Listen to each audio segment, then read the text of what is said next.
Welcome back to pregame.tv. I'm your host, Marco D'Angelo, joined in studio by my partner in crime, Ken Thomson, SportsX Radio here in Las Vegas. Got to go down to the show live in person this week. It was pretty cool doing it at Legacy Stadium. And it's about time. People, they knew that you existed, but now they know they're at Legacy Stadium. It's good stuff. Absolutely. And, anybody that's not been to Legacy Stadium, I got to say, you got to check that out in Vegas. Probably one of the best places to watch and bet games, in Vegas. The concept there, food with Emerald stuff, too. So, you got a little bit of everything there. But let's get to some college football. And this is going to be your free pick, Ken. And you're taking a look at my Pitt Panthers going up against Virginia Tech. And you notice I wore the purple, though, in memory of the people that lost their ass on Northwestern. It's kind of, that's the, I will tell you that. It was my first losing Saturday, and I didn't have that. But that would have summed up my Saturday if I had Northwestern, would have put the exclamation point on. That's just one of those miserable beats that you never expect. No, I had, that was horrible. No question about that. I had one of my own where I had, in the same game, I had a field goal attempt blocked and run back for a touchdown and an interception returned 60 yards for a touchdown in the same game. Not good. Yeah. No. It never usually ends well with that happening. But looking at this one, we've got Virginia Tech in. The knock on Virginia Tech has been, they got no offense, but they got a great defense. And, the job that Foster's done down there with this defense has been, it's like it's a rock every year. This team's good. We saw what they did a couple weeks ago on Thursday night against Georgia Tech, but they've always handled that option for whatever reason. Or, and even on the short week, which is tough to prepare, they got the job done. But we've seen in the last couple weeks, the offense has woke up for Virginia Tech. Logan Thomas, here's a guy that, you've heard everything from he could be a great quarterback to the guy can't get it done. He's been all over the charts. But the last couple weeks, he has had good games. Yeah, he has, and that's the whole thing. This team's dangerous.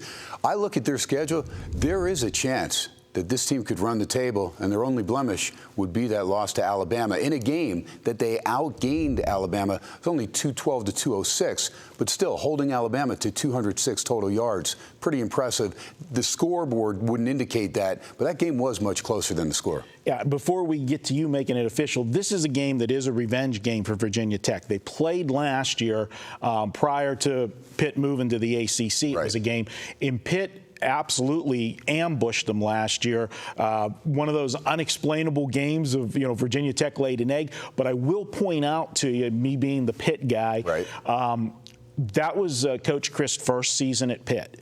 And he was coming off of starting the season not good in Pittsburgh. He was coming off an beyond embarrassing loss to Youngstown State in the second game of the season after they opened the season against Cincinnati with a loss, which, Cincinnati was supposed to have a good team last year, so we could live with that one. But when they were flat against Youngstown State, boy, the talk in Pittsburgh was not good on the new head coach. So he had them ready to play for Virginia Tech that game. And maybe possibly Virginia Tech, looking at that score of the Youngstown State game, thought they just had to show up and win. No doubt. And the city that represents the Penguins as far as hockey got burned by the Penguins as far as Youngstown State coming to town, taking care of them. No problem. You know what, Ken? This is your free pick. Let's go ahead and make it official. We'll do that.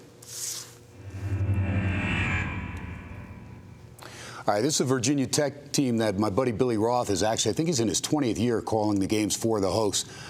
Top of the line as far as calling games. If you ever get a chance, if you're close to Blacksburg, pick Billy up. He does a great job. But I talked with him on my show earlier this year, and he raved about the defense. And that's before they actually had Exum back. Now, Anton Exum, one of the better cornerbacks in the country, actually came back last week, but banged up a little bit. So don't know if he'll go with that knee. Had he been 100% from the start of the season, this defense would have just smothered teams to where they'd probably have some shutouts under their belt. But right now, they're playing outstanding ball. Marco talked about them going in on the Thursday night game into Georgia Tech, winning that game 17-10. And the offense has gotten going. Now, a couple weeks ago, 3 weeks ago, they should have lost the game, the overtime game against Marshall. Somehow they pulled it out. They were able to get away with a victory, 29-21 in double OT. But they were outplayed throughout that game. Rakeem Cato had them off balance. But still, not a lot of points in that game either. Now you're going to take on a Pittsburgh team that quite frankly, we know this team can put up points. If you protect Tom Savage, they will score. It was evident in the Duke game, 58-55, and that was a game that they were up 58-41 with just a few minutes to go. Duke got a couple, by the way, touchdowns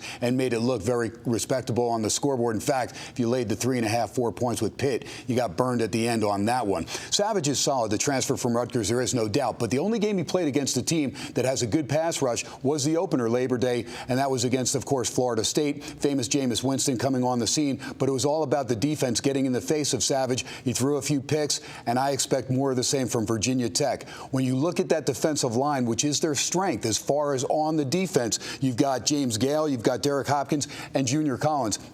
These three guys, top tier in the ACC, three of the best. Also, Jack Tyler, one of the better linebackers, not only in the ACC, but in the country. This guy will definitely play at the next level. If Exum goes, that just bolsters the secondary a little bit more. But look for this team to get in the face of Savage. If you do that, you're going to force some turnovers. He's got 6 interceptions on the season, and several of them in that Florida State game. That's where I think this game will change because, again, Pittsburgh, if they protect him well, don't doubt that they'll cover the line of 9 points. I don't even doubt they cover the game as far as, having a chance to win the game. So, again, I'm looking at Virginia Tech's defense. And then, like Marco said also, you're looking at Logan Thomas improving as far as his pass completion ratio. He's 72% in the last 2 games, and those were wins over North Carolina 27-17. Last week was their most complete game, and, of course, the 17-10 win against Georgia Tech on the Thursday. So I'm looking at Virginia Tech to pitch a game that I don't think they'll hold them under double digits, but right around there, right around 13, 14 points or less. We saw Pitt come out like gangbusters last week in their win over Virginia, 14-0 out of the gate.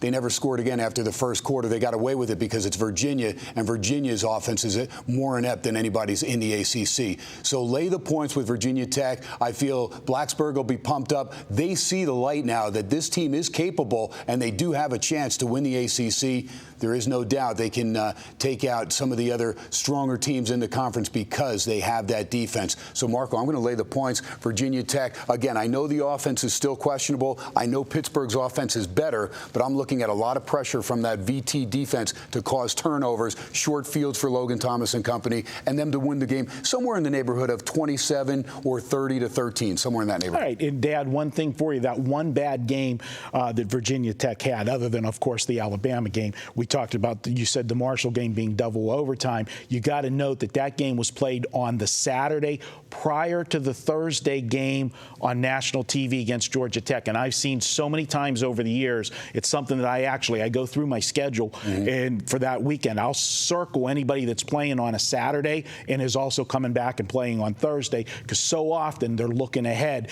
to that TV spot. So that could explain a little bit of that, subpar game against Marshall. Especially when it's a conference foe. Yeah. They're coming in on that Thursday night against. No doubt. So that's it. Ken says to go ahead, take Virginia Tech, lay the points against my hometown Pitt Panthers, and we're going to be right back. Next up, we're going to go college football. This will be an interesting game on Saturday. Big one. National rankings going here. Florida visits LSU. It's going to be defense versus offense. Which one's going to win out? We'll tell you next. Pregame.tv.